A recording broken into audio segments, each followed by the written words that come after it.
y en ningún otro hay salvación, porque no hay otro nombre dado a los hombres en que podamos ser salvos.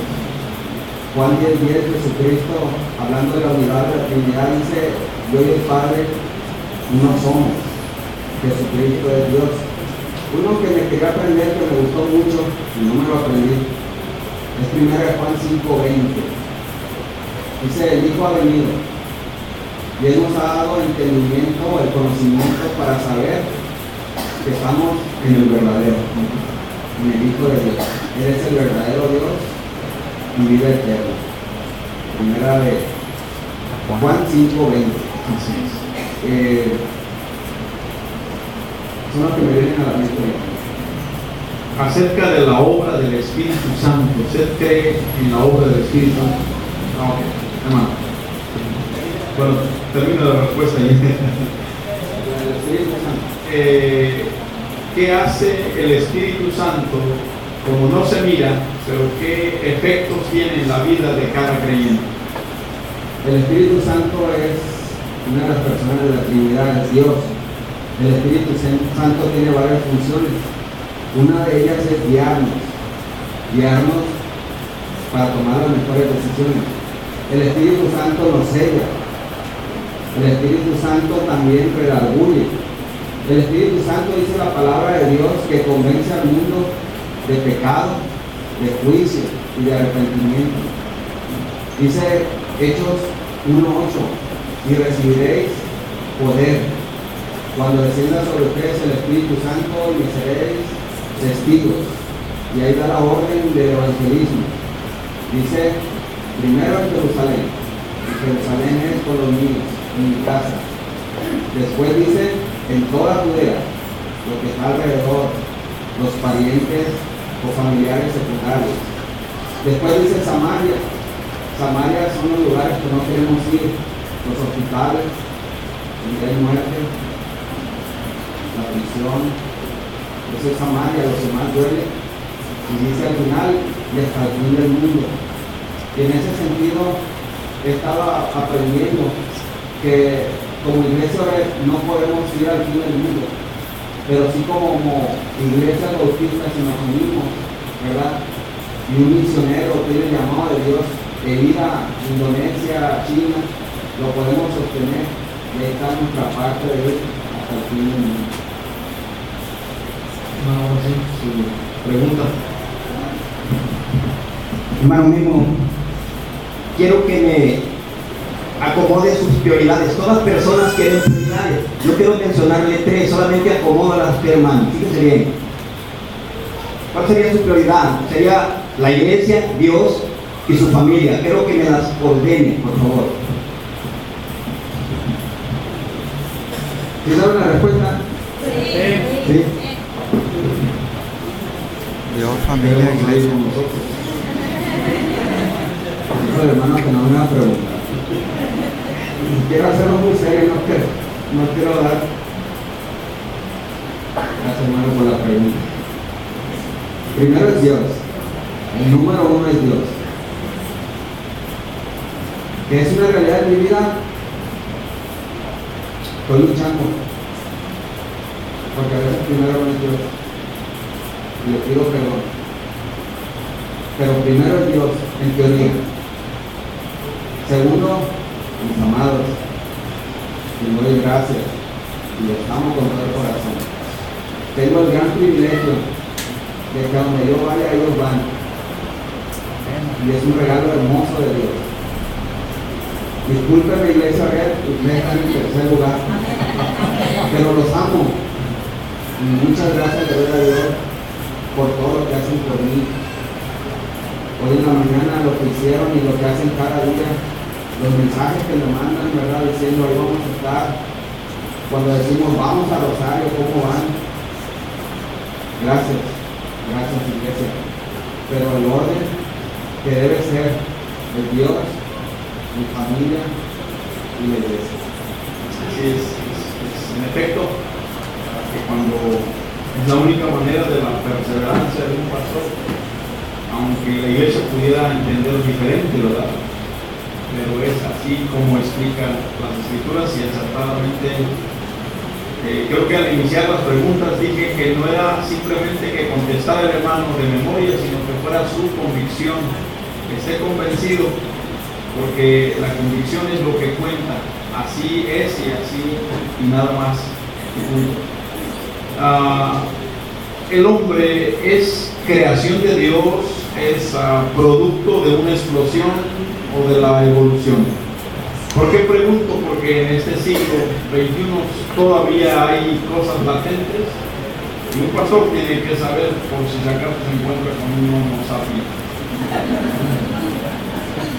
La Biblia dice en Génesis 1:27 que Dios creó al hombre. El hombre es una creación de Dios. Y también agrega para ahora lo que está pasando en la vida, ese tercer género que el hombre quiere insertar. Dice Génesis 1:27 que varón y hembra creó Dios. Así es. Entonces el hombre es creación de Dios con un propósito. Podría mencionarnos algunos principios que como cristianos sostenemos, principios que lo relacionamos porque lo tenemos que aplicar en nuestra vida. Principios. Pues en primer lugar, Cristo debe ser nuestro principal motor, el Señor Jesús. Toda decisión, ¿verdad?, debe ser filtrada por lo que haría Jesús en mi lugar. También, ¿verdad?, tratar siempre de respetar la palabra de Dios y ser lo más bíblico posible, sin sacarla de contexto, sino en su real significado de la palabra. Como principio también tenemos el llevar el Evangelio y el sostener a las personas que tienen necesidad o problemas. Son mandatos de amor, principios que Dios puso en su palabra. ¿La iglesia tiene alguna pregunta? Sí, hermano. Nada más quería preguntarle yo al hermano ¿qué puede entender de la consagración? ¿Qué concepto tiene usted? Esa es la pregunta acerca de la consagración. Creo que es un tema importantísimo. La consagración o comunión con Dios viene directamente relacionado con mi relación con el Señor y mi obediencia. Si yo obedezco al Señor, ¿verdad?, viene como resultado una comunión. No podemos perder la salvación, pero sí podemos perder esa consagración o esa unión con el Señor por medio de nuestras faltas y pecados. Pero, sin embargo, la palabra es sabia y nos dice que en 1 Juan 1:9 tenemos alguien, ¿verdad?, para, si fallamos, ir y pedirle perdón inmediatamente y regresar a ese estado de gracia, de consagración. El rey David en los Salmos 51 y 32, él decía: Señor, devuélveme el gozo. No decía devuélveme la salvación, devuélveme la alegría, decía, devuélveme la consagración, porque el rey David había fallado a su Señor. Muy bien. Ahora sí es una pregunta más bien práctica. Cuando alguna hermano o hermana, algún miembro de la iglesia recurre a algún pecado, en realidad, ¿cuál sería el método con el cual se acercaría para corregir o explicaría su deseo, su idea, o qué haría usted ya como pastor? Fue lo último que estaba leyendo acerca de los problemas que en la iglesia pueden surgir. En particular cuando hay problemas de relaciones, de que un hermano se queja con otro. ¿Cuál es el método bíblico para hacer eso? En lo personal, como usted dice, en lo práctico, normalmente se acercan ustedes, se acercan a mí personas para decirnos, ¿verdad?, que fulano de tal anda mal. Y esperan que actuemos nosotros sabiamente con la palabra de Dios. Lo primero que yo hago es, me pongo a orar. Le pido al Señor sabiduría para que el Señor trabaje en la vida de esa persona. Obviamente con esto quizás algunos pensarán que tibio no actuó. Yo le doy el tiempo al Señor primero. Si hay un tiempo razonable y esa persona, ¿verdad?, continúa, yo con la palabra en humildad, bien amor sobre todo, como dice la palabra a los fuertes en la fe, Romanos 12, que tenemos que ayudarle para que enmiende la situación de pecado. Eso hago yo en la práctica. Oro, doy una pauta y si continúa, platico con esa persona a solas y tengo mucha dirección de Dios. ¿Alguna pregunta? Si no cambia de opinión, en un segundo momento es agarrar a mis hermanos, amigos, los diáconos de la iglesia, llevar el problema ahí, orar y decirle a los hermanos que tenemos esta situación, volverle a decir al hermano, ¿verdad? Porque hay dos extremos aquí. El pastor que quiere disciplinar sin amor, y la otra parte es no hacer nada y por puro amor que continúe con el pecado. Mas sin embargo, vamos a ser enjuiciados.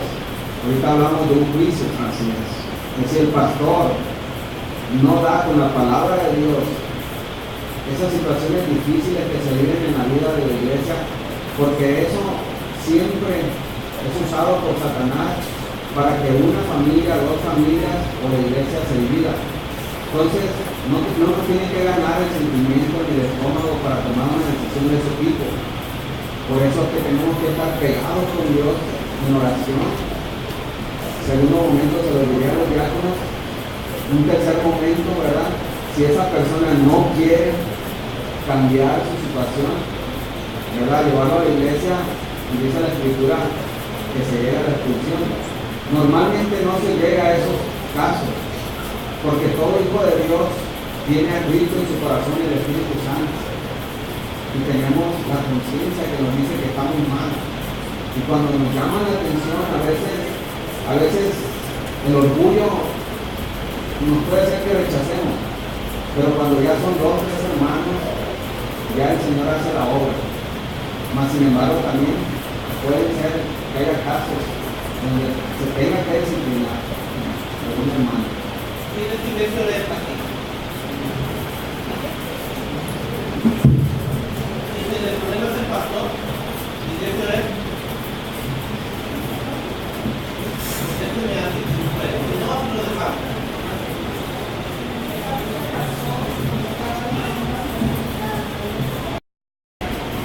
Creo por la que un pastor debe ser llamado a cuenta es el adulterio, la mentira, el robo, que creo que es casi ajeno al pastor, pero pudiera ser. Entonces ahí es casi es un poco rígido, pero cosas pequeñas, como nuestro hermano dice, yo creo que todos luchamos con ciertas cosas. Él lucha con el orgullo, yo lucho con la ira, pero dice la Biblia que tenemos que ser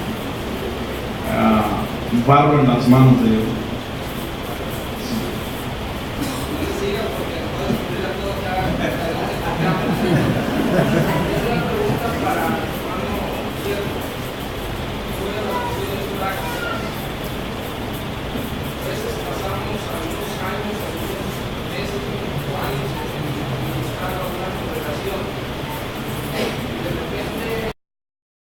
Por lo que he trabajado allá en lo secular,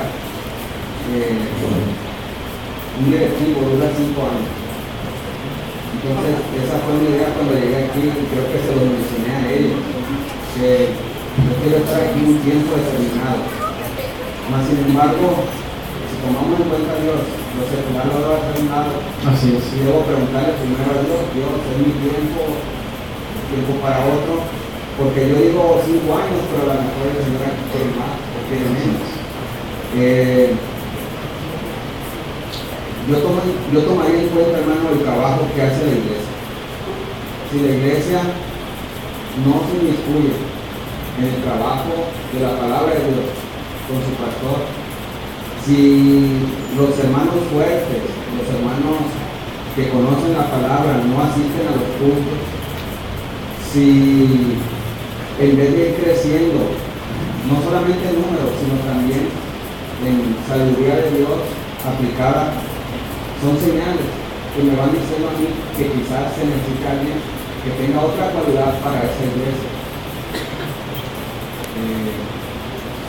Es una de las partes, con todo respeto, ¿verdad?, que a mí me cuesta mucho trabajo también por la cuestión del pastor, porque usted lo mencionó, hay pastores que se creen dueños, o hay pastores que abusan de los hermanos. Y yo no quisiera llegar a ese punto también, ¿verdad? Yo mi ruego y mi petición a Dios. Yo entiendo que ustedes, ¿verdad?, son siervos de Dios, escogidos de Dios. Dios los usa grandemente, pero a veces también, ¿verdad?, como que hay algo en nosotros que hace que nos excedamos de esas atribuciones que Dios nos da. Pero eso diría en cuanto a las señales, hermano. Si yo no veo que tengo un equipo que trabaja conmigo, es una señal de que están esperando a alguien más. No quiere ser nada. En la Biblia es un tiempo indefinido, como dice la Biblia, pero sí es bueno tener ciertos parámetros. Usted le ha compartido los requisitos pastorales a su familia, porque es muy interesante que nuestros hijos sepan que están incluidos en el paquete. El ser pastor, hermano, usted lo dijo aquí como que no le cuadra por ese término, pero le voy a decir lo que un hermano dijo. Dice que ser pastor es como comer miel en medio del hormiguero, y eso es verdad, o como comer algo satisfactorio pero en un pedazo de vidrio cortante. Ser pastor es una bendición, yo no me avergüenzo de serlo, y nada más que desde mucha altura el llamarnos pastor. Usted ya le explicó con su esposa, sus hijos, para que ellos también colaboren, porque a veces los hijos, en un tiempo, uno de ellos me dijo, es que yo no elegí ser tu hijo.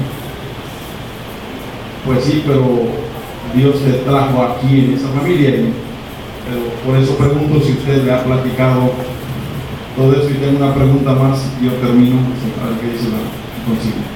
Así el tema en específico con ellos, sí, no hemos platicado. Mas, sin embargo, en la vida práctica, los dos, mi familia nuclear, que es mi esposa y mi hijo, me han enseñado. De hecho, me han enseñado a ellos a ser pastor. Ellos me corrigen mis defectos, que son muchos, y aunque les digo, no lo hemos platicado así, ellos sí lo han platicado conmigo. Y pues es lo único que tengo que decir de ellos.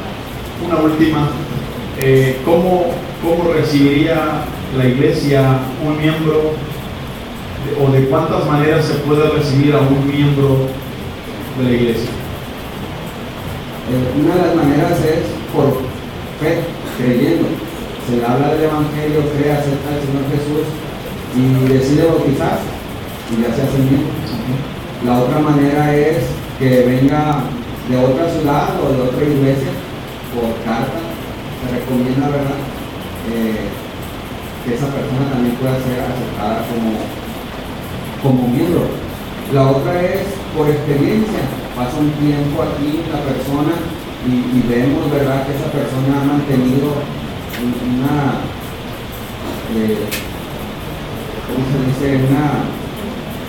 una conducta apropiada. Vemos que su doctrina no es diferente de la nuestra. Esa sería la otra. Y por último, si viene de otra denominación que no es bautista, ahí tenemos que poner bien sentada la doctrina, ¿verdad?, hablar de eso. Y si quiere ser miembro de la iglesia, se tiene que bautizar. Si no se bautizó, en nuestra fe y orden, ¿verdad?